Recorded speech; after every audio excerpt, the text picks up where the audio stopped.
யோபுக்கு சத்துரு. நான்காவதாக அன்பானவர்களே, தாவீதுக்கு ஒரு சவுல் இருந்தான்.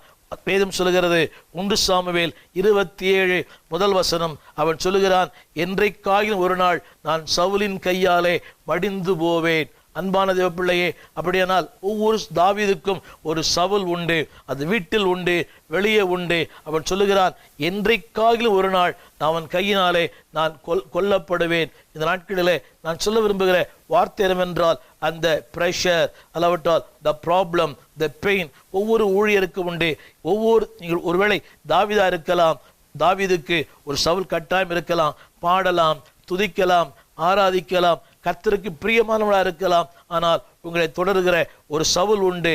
ஆனால் சவுலிலும் பெரியவர் உங்களோடு இருக்கிறார். அன்பானவர்களே, உலகத்தில் இருக்கிறவனிலும் உங்கள் இருக்கிற பெரியவர். ஒரு தாவீதுக்கு சவுல் இருந்தான். ஆனால் அந்த சவுலை ஒன்றுமில்லாமல் செய்து போடுகிற கர்த்தர் அவனோடு கூட இருந்தார். என்னை கேட்டுக்கொண்டிருக்கிற அன்பு தேவ பிள்ளையே, ஐந்தாவதாக நான் சொல்ல விரும்புகிற வார்த்தை எரேமியா புஸ்தகத்தில் இப்படி சொல்லப்பட்டிருக்கிறது.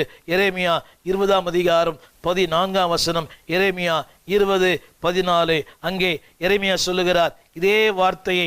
எரேமியா புஸ்தகத்தில் நான் வாசிக்கிறோம். அவன் அழுதான், புலம்பினான். அன்பானவர்களே, அவன் வாழ்க்கையிலே மிகுந்த பாடுகள், மிகுந்த போராட்டம். ஆனால் எரேமியா 20:14, நான் பிறந்த நாள் சபிக்கப்படுவதாக, என் தாயார் என்னை பெற்ற நாள் ஆஸ்வதிக்கப்படாதிருப்பதாக. காரணம் என்னவென்றால், அங்கே அவன் சந்தித்த ஒரு மனிதன், அந்த மனிதன் பெயர் யூதா.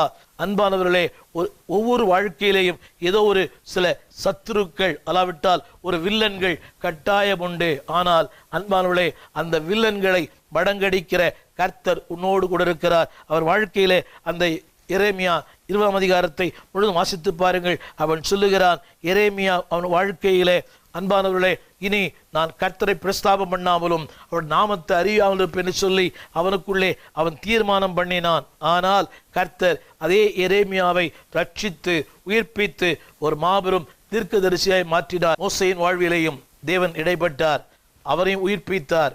எலியாவின் வாழ்க்கையிலே தேவன் இடைப்பட்டார், உயிர்ப்பித்தார். மூன்றாவதாக நான் சொன்னேன், யோபின் வாழ்க்கையிலே இடைப்பட்டார், முன்னிலைமை பார்க்கிலும் பின்னிலைமை இரட்டிப்பாய் ஆசீர்வதித்தார். நான்காவது தாவீதின் வாழ்க்கையிலே, அன்பானவர்களே, அவனுக்கு ஏற்பட்ட எல்லா நெருக்கத்திலிருந்தும் கர்த்தர் அவரை தூக்கி எடுத்தார்.